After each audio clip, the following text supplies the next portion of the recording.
আমি ইতিমধ্যে অসম জাতীয় পৰিষদ আৰু আমি অসম সন্মিলিত মৰ্চা চমুকৈ অসম মিত্ৰজোঁটে অসমত চলি থকা ভয়াৱহ কয়লা কেলেংকাৰী কয়লা সিন্ডিকেটৰ কথা ইতিমধ্যে সবিস্তাৰে আমি উল্লেখ কৰিছোঁ।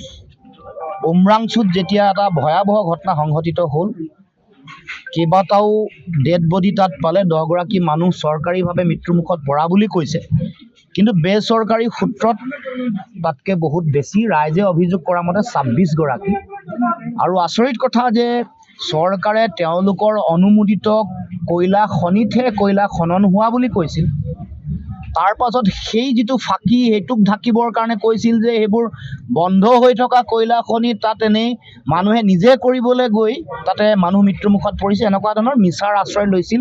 যেতিয়া এনেকৈ বহু মানুহ ঢুকালে, এনেকুৱা ধৰণৰ ঘটনা নতুন নহয়।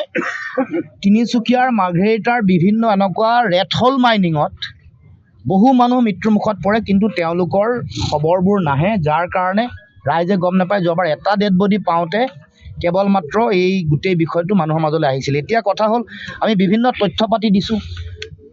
আছাম মিনাৰেল ডেভেলপমেণ্ট কৰ্পৰেশ্যন লিমিটেডৰ যিগৰাকী মূল বিষয়া আনন্দ নটৰাজন, তেওঁ বিধি বহিৰ্ভূতভাৱে কয়লা খননৰ তেওঁ অনুমোদন দিছে, কিছু কোম্পানীক দিছে, তেওঁলোকক এনেকুৱা চালান, এখন টিপিয়ে কয় নে চালানে কয়, এনেকুৱা এখন দিয়ে।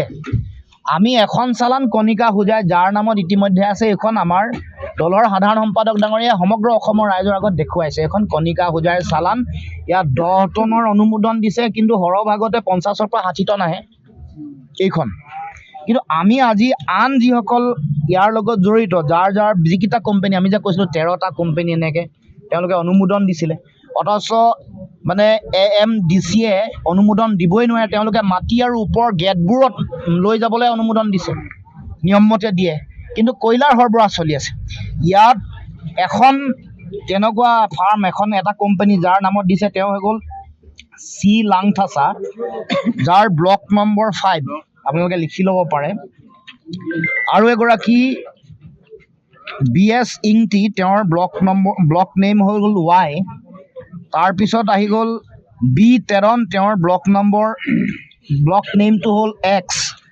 আৰু এটা হৈ গ'ল RK দাউলাগাফু, তেওঁৰ ব্লক নেমটো হৈ গ'ল 17। এইকেইটা আপোনালোকক দিলোঁ, এইকেইখন আৰু চালান আপোনালোকৰ আগত দেখুৱাই দিছোঁ। আৰু ইয়াতে সৰহভাগতে 10 টন আছে, কিছুমানত তেওঁলোকে কেতিয়াবা অকল 10 টন দিলে ধৰা পৰিব বুলি মাজে মাজে কেতিয়াবা আটাইতকৈ কম সংখ্যক ৰেণ্ডমলি 20 টন বুলি দিয়ে, কিন্তু আনোতে তেওঁলোকে মাল আনে 50ৰ পৰা 60 টন। এইটো সকলোৱে জানে। অভাৰলোড কৰি যিটো সিন্ডিকেট কৰে, এইটো এটা সিন্ডিকেটৰ অন্যতম, মানে তেওঁলোকৰ অন্যতম ৰাস্তা এটা। এতিয়া কি কৰে, কাৰ্বি আংলঙত তেওঁলোকে কৈছে নে ৰেড হল মাইনিং বন্ধ হোৱা বুলি। যোৱা কালিও আপোনালোকে 9খুঁটিত কালিও গাড়ী লোড হৈছে, আপোনালোকে খবৰ ৰাখক। যিদিনাখন ৰেড হল মাইনিং বন্ধ হোৱা কথা কৈছে, লোড হৈছে। য'ত খনন হৈছে তাততো যাবলৈ মানুহক বাধা দিয়ে। কিন্তু মই আপোনালোকক এতিয়াও ক'ব খোজোঁ যে কাৰ্বি আংলং জিলাৰ যিবোৰ জেগাত এতিয়াও খনন চলি আছে, সেই জেগাবোৰৰ নাম জিচুবাই, লাংহিং, মাঞ্জা আৰু ডিলাই। এইবোৰ জেগাত এতিয়াও কয়লাৰ খনন চলি আছে। মই এটামান দেখুৱাই দিম ভিডিঅ' আপোনালোকক, ভিডিঅ' মোৰ লগত আছে। আৰু এইবোৰৰ জেগাৰ পৰা, বিশেষকৈ কয়লাজানৰ পৰা কয়লাটো আহি হোজাইৰ 9খুঁটিত ষ্টক হয়। ইয়াত গোটেই যিবোৰ গাড়ী আছে তাতে বস্তু উঠাই আৰু অসমৰ বিভিন্ন জেগালৈ যায়। এইটো হ'ল কাহিনী, পুৰা কাহিনী। আৰু গোটেই কাৰবাৰটোৰ চৰ্দাৰ CM কাৰ্বি আংলঙৰ তুলিৰাম ৰংহাং, এইটো সকলোৱে জানে। আমি অসমৰ ৰাইজে জানো যে হিমন্ত বিশ্ব শৰ্মাৰ যিটো ATM, অন্যতম গুৰুত্বপূৰ্ণ ATM যিখন আছে, আন্তঃৰাষ্ট্ৰীয় ATM, সেইখন কাৰ্বি আংলঙত আছে, আৰু এইখন তুলিৰাম ৰংহাঙৰ হাতত আছে। তাৰ উপৰিও ডিমা হাছাও জিলাৰ যিবোৰ জেগাত এতিয়া খনন চলি আছে, সেইকেইটা হৈ গ'ল আৰ্ধাত, 3 কিলো আৰু লাৰভা বুলি কয়। এইকেইটা জেগাত তেওঁলোকে কয়লাৰ খনন চলাই আছে। এতিয়া কয়লাৰ নামত তেওঁলোকে সিন্ডিকেটৰ কি মূল্য লয়, বকলীয়া ঘাটৰ পৰা যেতিয়া কয়লা প্ৰতিখন গাড়ীত তেওঁলোকে 1,65,000 টকা।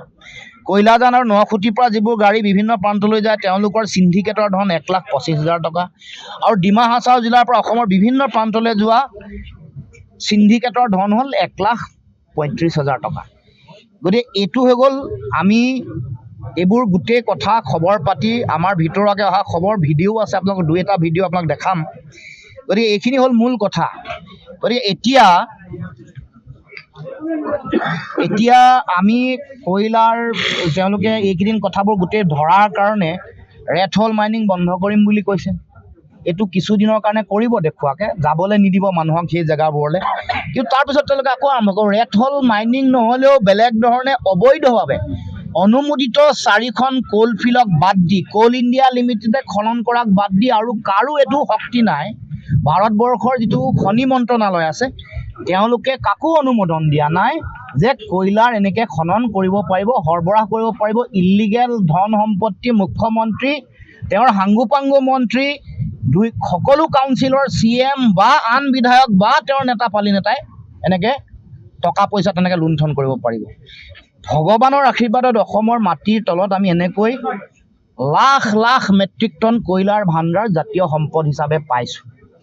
মুখ্যমন্ত্ৰীয়ে অসমৰ মানুহৰ জাতীয় সম্পদ এনেকৈ লুণ্ঠন কৰি নিজে ধনী হ'ব, ঘৈণীয়েকক ধনী কৰিব, পুত্ৰক কোম্পানীৰ মালিক বনাব, লগৰ সাংগোপাংগোবোৰক ধনী কৰিব আৰু তেওঁলোকক টকা পইচা ঘটিবলৈ তেওঁলোকে সুবিধা কৰি দিব। এইটো কোনো কাৰণতে গ্ৰহণীয় নহয়। এয়া আমাৰ জাতীয় সম্পদ এনেকৈ লুণ্ঠন কৰা বন্ধ কৰিব লাগিব। সেইকাৰণে এইবোৰ কথা বতৰা কৈ আমাক আভুৱা ভাৰি লাভ নাই। আমাক এই কথা বতৰাবোৰক মানুহক আমাক বুৰ্বক বনাই তেওঁ চেষ্টা কৰিছে।